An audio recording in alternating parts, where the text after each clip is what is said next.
In the first of the Hammo head-to-head series, I speak with Brett Prebble.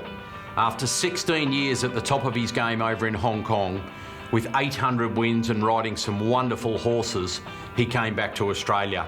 It's been a couple of hard years, but he's made an incredible splash this carnival. Brett, thanks for your time, and first up, happy birthday week, so to speak. 44 this week. Yeah, thanks very much, Adam. You're not getting any younger, but I feel any older, so I would. Can't really do much, so it'll be pretty quiet birthday celebrations.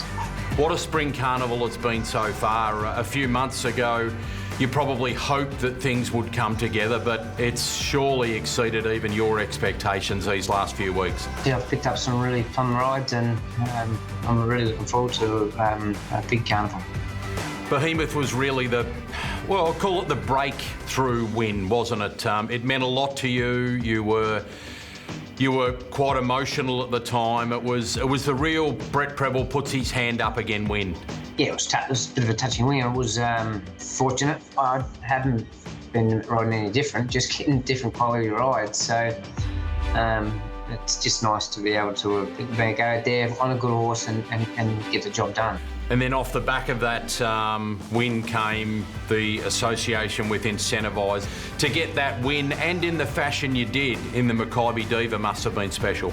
Yeah, it was special, and obviously the way he races too is quite, they're exciting sort of horses. I thoroughly enjoy riding those type of horses, and he's a solid horse, and he's only going to get better. So he's got that one more lead-up race before he goes to the Caulfield Cup. That'll be in the Turnbull. He's got that residual fitness, so he doesn't need a traditional campaign, does he? No, and look at him. He's not a horse that carries a lot of excess.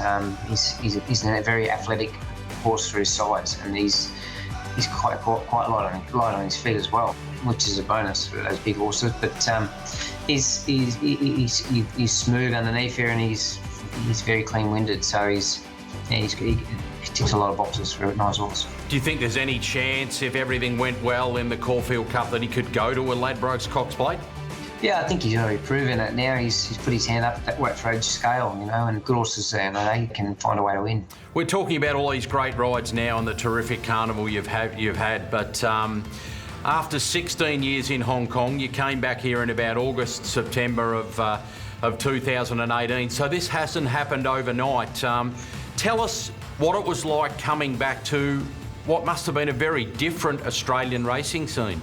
They're bigger stables than when I was first when I first left. Like a big stable was 80 horses, But now, that's those big stables, that's their pre-training you get by someone else. That's where it's really different, I find. But it's still so competitive, though, for the jocks to get rides from those stables. I couldn't break it. Even Kiramar, I can't break into his stable. He's got set jockeys, and it's really hard to get a ride from him. Brett, 16 years in Hong Kong is a huge amount of time, 800 winners. What made headlines a lot was your rivalry with Douglas Whyte, who was nigh unbeatable. I think you finished second to him on 6 occasions. But it was his territory, and you were probably, I know you're friends now, but you were probably never going to be friends at the height of that competitiveness. Yeah, it was really tough and competitive for sure. It was a bit dog eat dog, because every day we're stealing each other's rides, or trying to steal each other's rides. And he didn't have the tactical sort of rider I was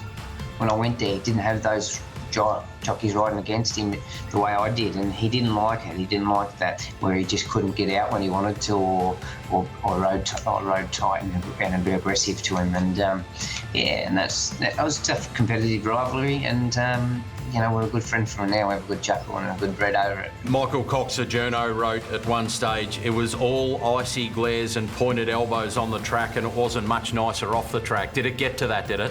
Yeah, it did a bit, yeah. Well, I never put the gloves on, but You did pose for a photo with gloves on. I would have a crack, but at the time it was solid. It was great. It was great competitiveness, but I probably, if I went back again now, or I had my time over, I would probably have handled it a little bit differently. And I was just young and immature in the mind, in a sense. But I think I've grown up a bit lately, and that sort of thing. So I handle things a bit different than I used to. Well, we've all enjoyed the renaissance so far of Brett Prebble. It's great to have you back in Victoria. The scene is set. You've already had a lot of success at the start of this carnival, but you've got some wonderful rides coming up. Congratulations on really getting back to the top this carnival, and we wish you the best over the next month or so. Thanks very much, Adam.